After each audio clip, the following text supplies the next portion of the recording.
Good morning, students. Today we are going to discuss the new topic, that is S block elements.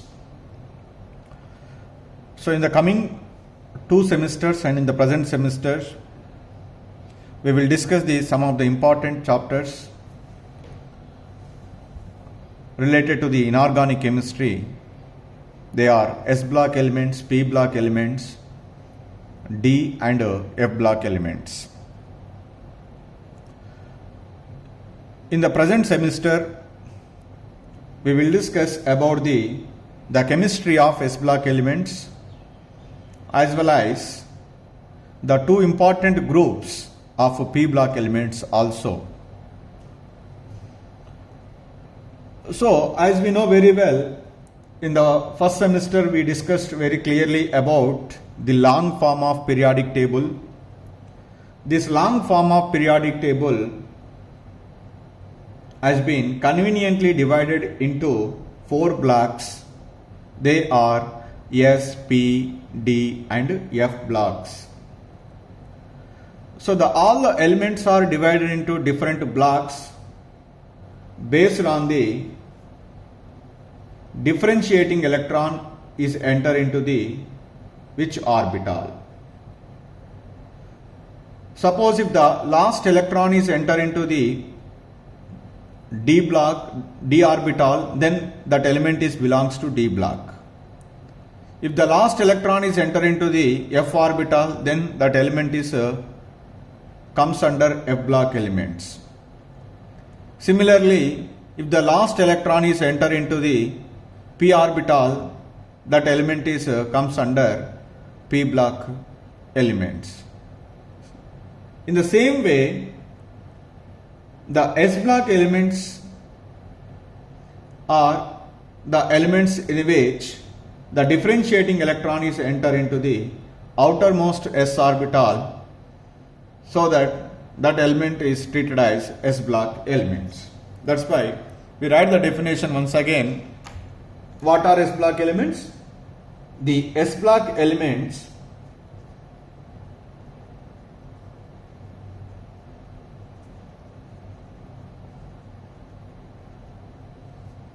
are those in which the last electron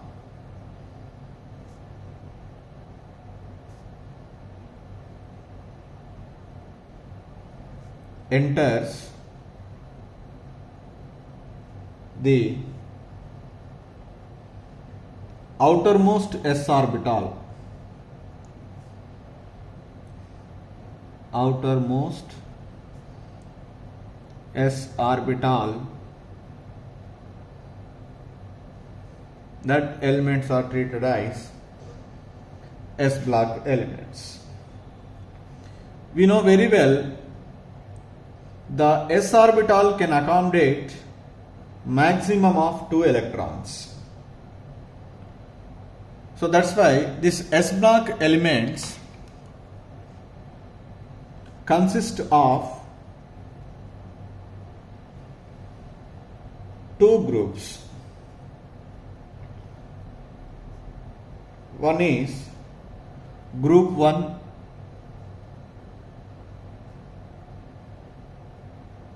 and another one is group 2. The old convention is first A group and or it is also called as second A group, like that. That means in the group 1, in the S orbital only 1 electron is present. In the group 2 elements, in the outermost S orbital is having 2 electrons. That's why they are treated as different groups, group 1 and group 2. So generally these 2 groups are present in the long form of periodic table extremely on the left side, and this group 1 elements are called as alkali metals. These are called alkaline metals, these are called as alkaline earth metals.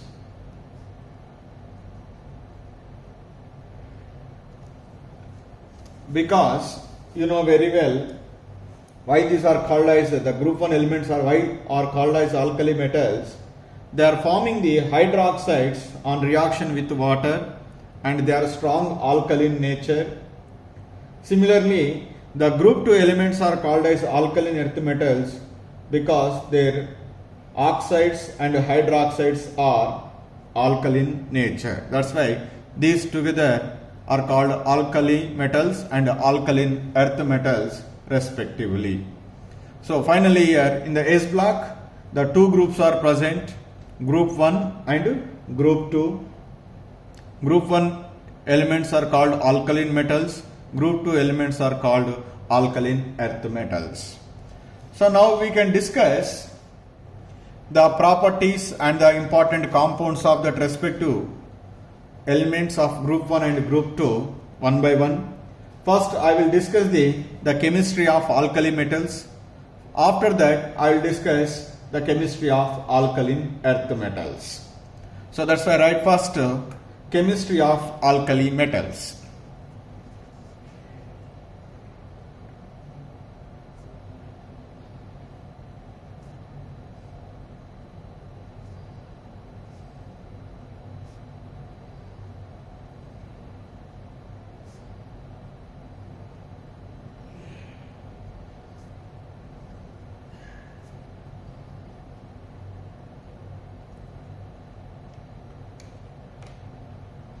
So what are alkali metals? Alkali metals are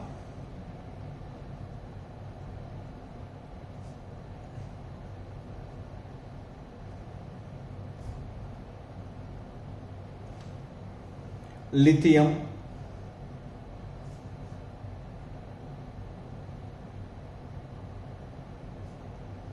sodium, potassium,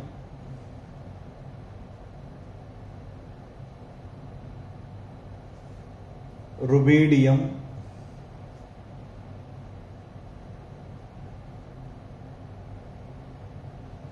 cesium, and francium.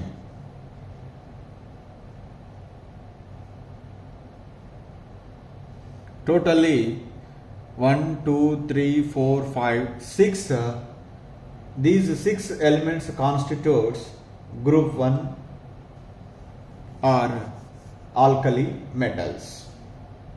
So in this the francium is a radioactive element. Radioactive element. So why these are called as alkali metals? Because these are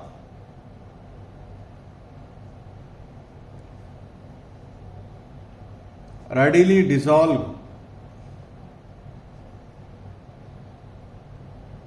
in water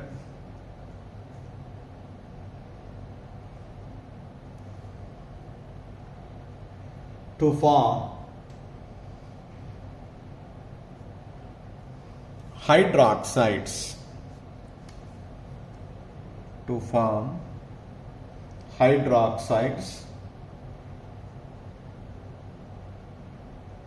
That hydroxides are alkaline nature, which are strongly alkaline nature.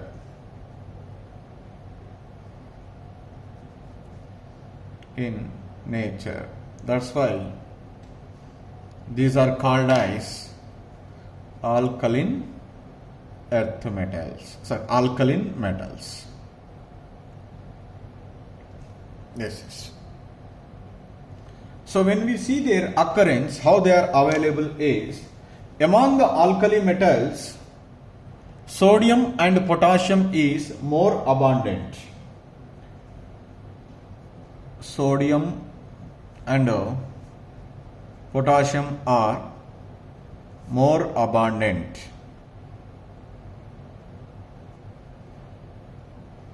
Whereas lithium, rubidium and cesium are less abundant.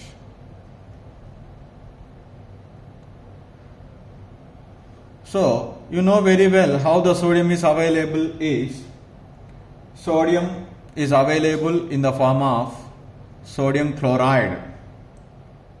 So, it is mostly available in the large quantity in seawater. So, this is, we can also call it as rock salt.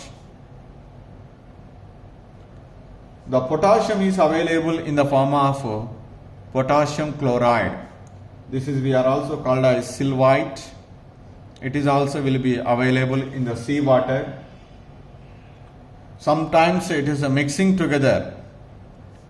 The sodium chloride and potassium chloride mixing together is also available. That is we called sylvinite.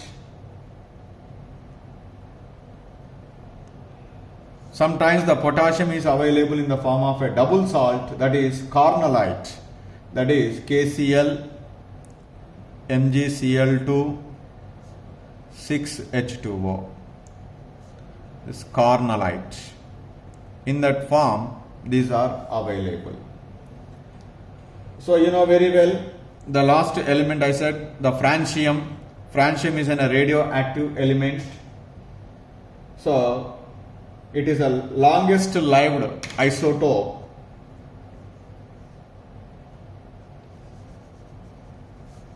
The important point is the longest lived isotope of francium is francium 223. Its half-life is 21 minutes. Its half-life is 21 minutes. And it is radioactive in nature. So this is about the occurrence. Among all the alkali metals, which is more available, the sodium and potassium is more abundant, whereas lithium, rubidium, cesium is less abundant. Sodium is mostly available in the form of a sodium chloride in seawater. Similarly, the potassium is also available in the form of a potassium chloride or in the form of a double salt, that is carnallite, KCl, MgCl2, 6H2O. This is about the occurrence of alkali metals. So when we see the electronic configurations of these alkali metals, you know very well how to write an electronic configuration. First, the lithium, its atomic number is 3, symbol is Li. The electronic configuration is 1s2 2s1. That is, we write in condensed form with the help of noble gas, that is helium 2s1. Similarly, sodium, symbol is Na, atomic number is 11. We have to fill up the electrons in the orbitals by following the rules for filling the orbitals: 1s2, 2s2, 2p6, 3s1. The condensed electronic configuration is neon 3s1. Similarly, the potassium K, 19 is the atomic number. The electronic configuration is 1s2, 2s2, 2p6, 3s2, 3p6, 4s1. Condensed electronic configuration is argon 4s1. So rubidium, next element, its symbol is Rb. Atomic number is 37. 1s2, 2s2, 2p6, 3s2, 3p6, 4s2, 3d10, 4p6, 5s1. Its condensed electronic configuration is krypton 5s1. Similarly, the cesium, Cs is the symbol, 55 is the atomic number. Electronic configuration is 1s2, 2s2, 2p6, 3s2, 3p6, 4s2, 3d10, 4p6, 5s2, 4d10, 5p6, cs1. So that is xenon 6s1 is the condensed electronic configuration. The last element is francium, symbol is Fr, atomic number is 87. electronic configuration is 1s2, 2s2, 2p6, 3s2, 3p6, 4s2, 3d10, 4p6, 5s2, 4d10, 5p6, 6s2, 4f14, 5d10, 6p6, 7s1. Simply, the condensed electronic configuration is read on 7s1. This is about the electronic configuration of alkali metals. When we are observing the electronic configurations, in all the elements, the outermost shell is having one electron. That one electron is present in the s orbital. Only which is different, the principal shell is different from lithium to sodium. The lithium is principal shell is second, sodium outermost shell is 3, potassium 4, rubidium 5, cesium 6, francium is 7th is the outermost shell. That's why the general electronic configuration of alkali metals is general electronic configuration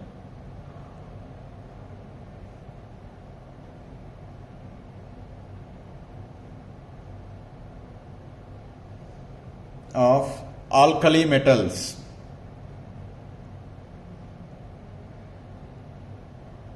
is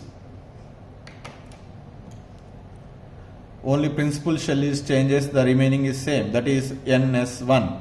NS1 is the general electronic configuration of alkali metals. So the next property related to the alkali metals is atomic and ionic radii of alkali metals. We know very well, we clearly studied in periodicity in properties of your current last semester. Generally, as we move from left to right, the atomic radii or ionic radii is decreases. So which is the first element in every period? That is alkali metals. Left to right, atomic radii decreases means which is largest in size in every period? Alkali metals. That's why I write one statement is alkali metals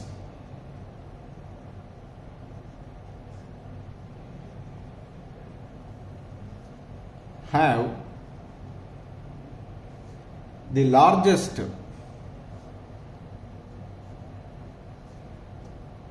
atomic and ionic radii. Atomic and ionic radii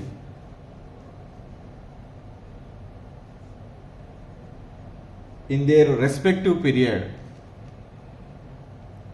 in their respective periods of periodic table. Periodic table. That is point.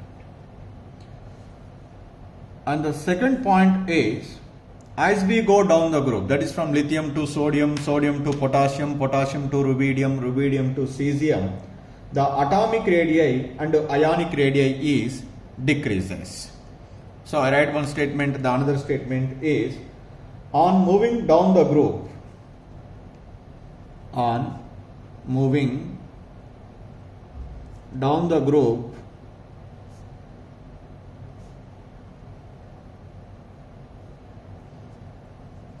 the atomic radii and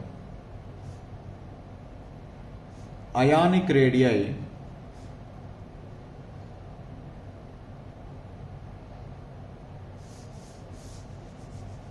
increases. You know the reason. Generally, as we go down the group, the atomic radii or ionic radii is increases because of addition of a new principal shell. Because let you see, when we see the electronic configuration of a lithium, that is 1s2, 2s1, the outermost shell is 2. When sodium is 1s2, 2s2, 2p6, 3s1. So that is the third shell.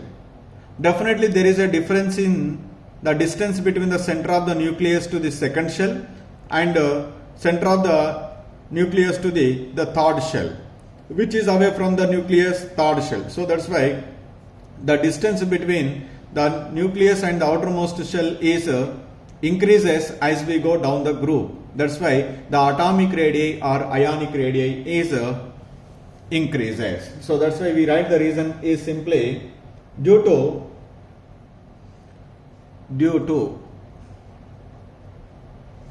there is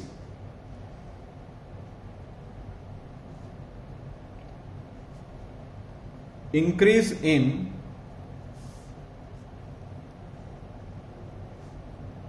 the number of shells. The number of shells. See that example. For example, this is a nucleus.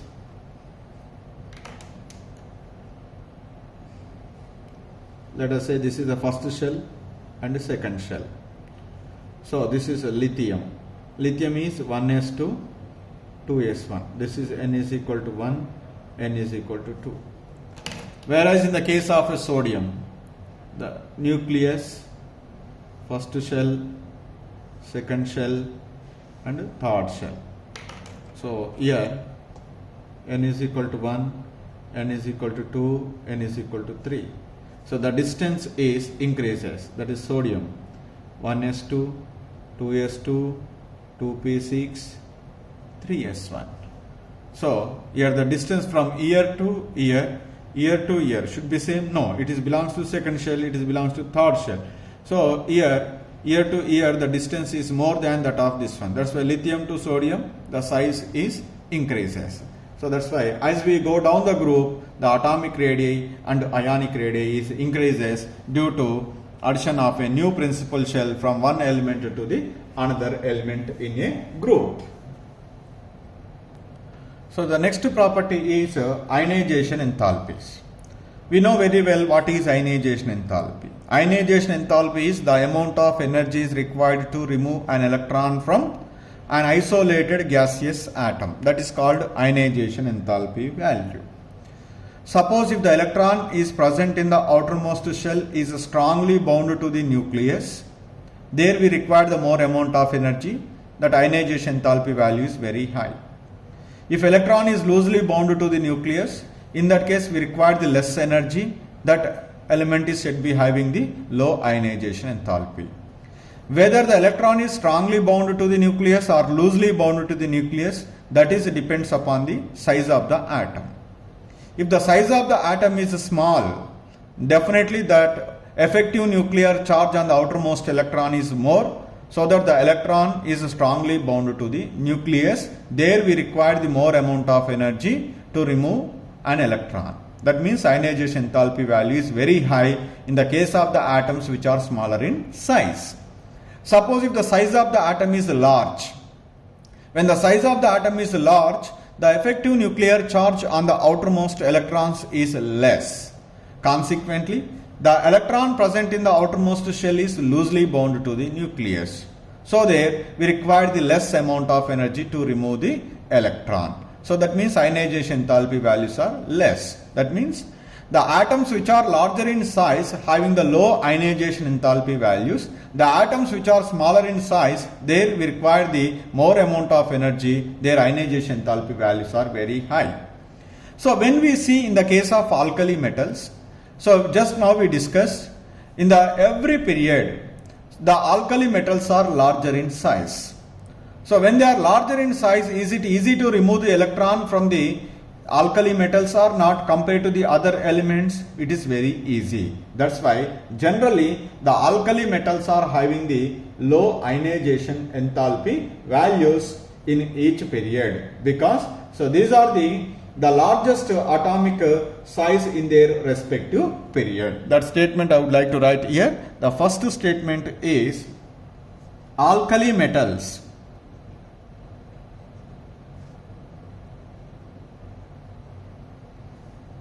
have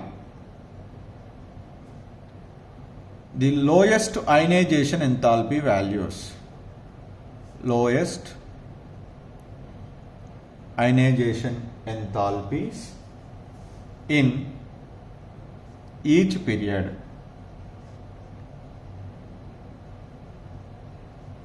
Because Why?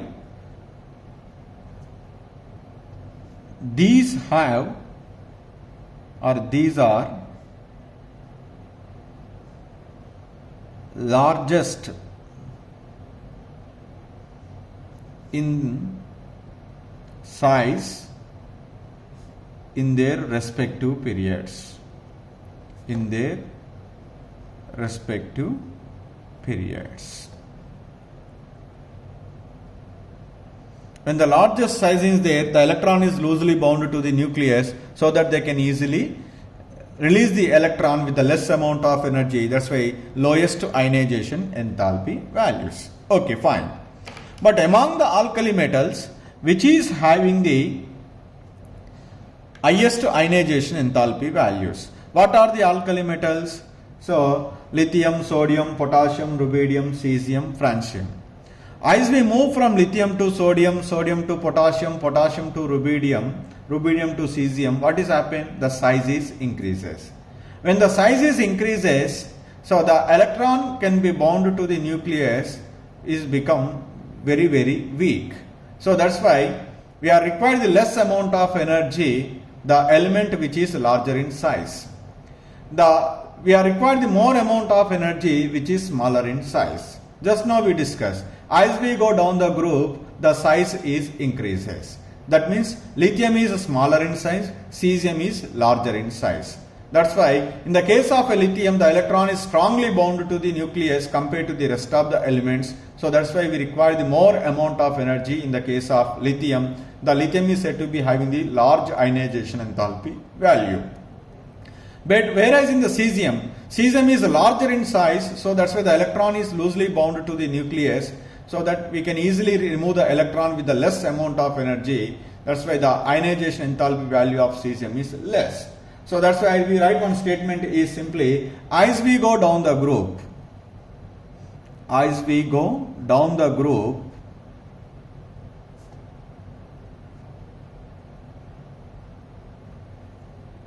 the ionization enthalpy values,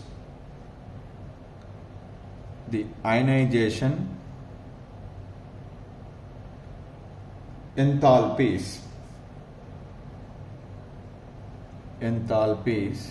of alkali metals decreases. Why it is decreases? Because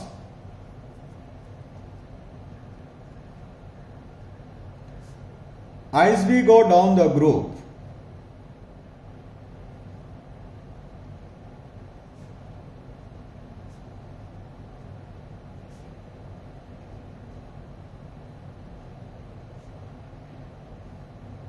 size of the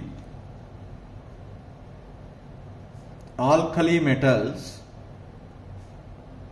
increases.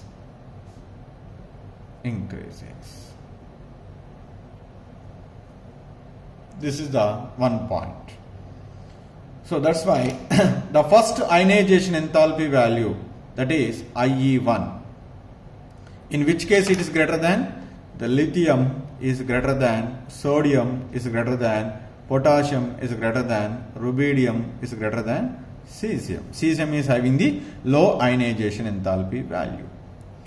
So when we see the second ionization enthalpy values, does this alkali metals are having the high second ionization enthalpy values or low second ionization enthalpy values?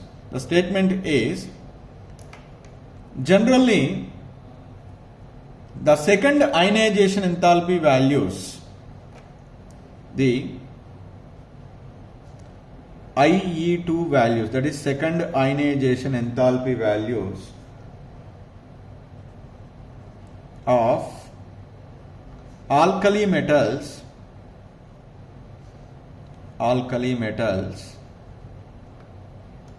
are very high. So why very high values are there? For example, let us take sodium. You know very well sodium. Sodium electronic configuration is 1s2, 2s2, 2p6, 3s1. So you can remove the first electron. To remove the first electron, the amount of energy required is IE1. As a result, it is converted into Na plus. Then what is the configuration it is become? The configuration is become 1s2, 2s2, 2p6. It is the configuration of which one? Neon. That means we are getting the stable electronic configuration. This is stable. Is it easy to remove the stable electronic configuration? No. So that's why to remove the second electron, it is not easy, because by loss of one electron, all the alkali metals are having the stable noble gas configuration. So to remove the second electron from the noble gas configuration, it is become very difficult. That's why the second ionization enthalpy values are very, very high. So that statement I would like to write here. When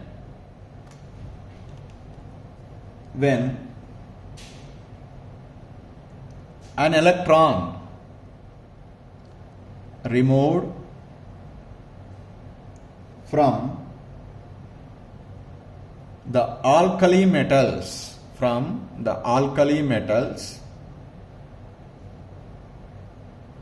what is happened?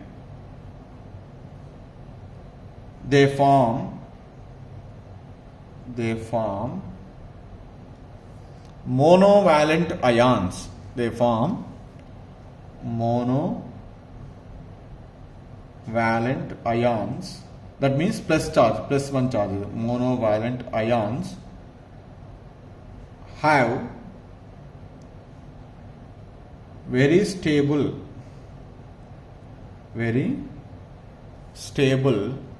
configuration, electronic configuration.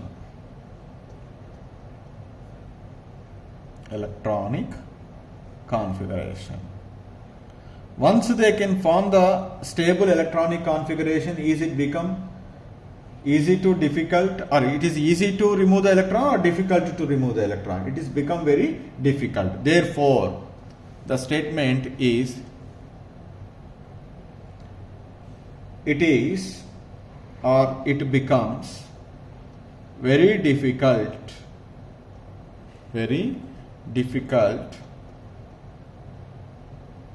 to remove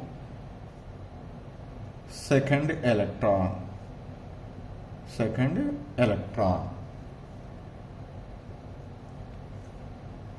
So that's why second electron from stable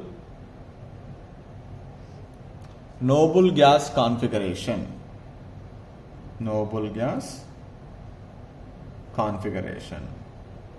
That's why the second ionization enthalpy values are very high.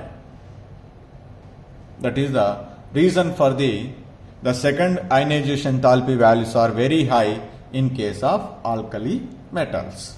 So these are some important general characteristics of alkali metals.